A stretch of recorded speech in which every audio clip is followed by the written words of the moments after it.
The last piece of advice for millennials I'll give is resist any attempts to make this about your choices rather than your options. We get blamed for every single thing that happens to us, that when we live far away from work, it's because we want to be suburbanites, and when we job hop to get higher wages, it's because we're flighty, and when we live with our parents because we have to, because the rent is too high, it's because we're lazy and we just want to play video games all day.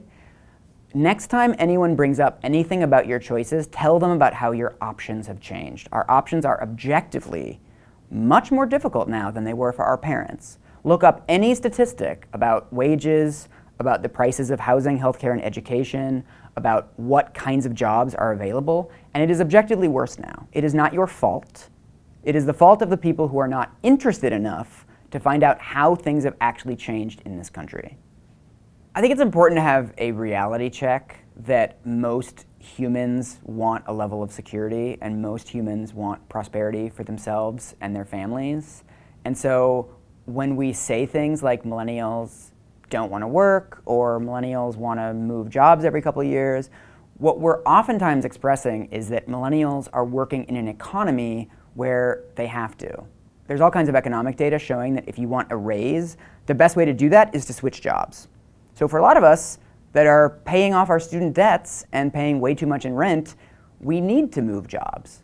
You don't have to justify your life to get a raise. If your company is employing you, they are making money off of you, and you are entitled to some percentage of that money.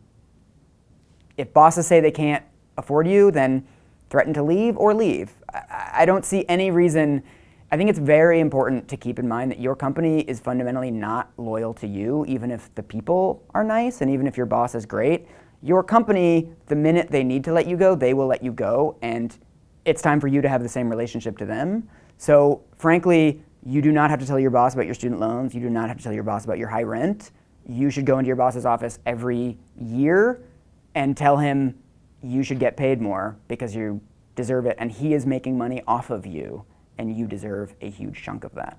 So I don't think we should fall into the trap of trying to use our poverty to get more money out of our companies. I think we need to hold them accountable to the fact that they are making money off of our labor and we are entitled to a percentage of it.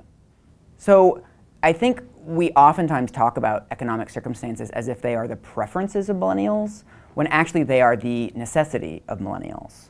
So I think if you want to retain millennial workers, treat them as people. Consider that they are the same as people in their 40s and 50s. They want a decent life. They want a pension. They want pay. They want to feel like they have meaning in their lives, and give them that. I mean, I don't think there's any magic to having millennial employees. I think don't hire them as contractors and recognize their unions and pay them decently, and then they won't leave your company. It's not that hard.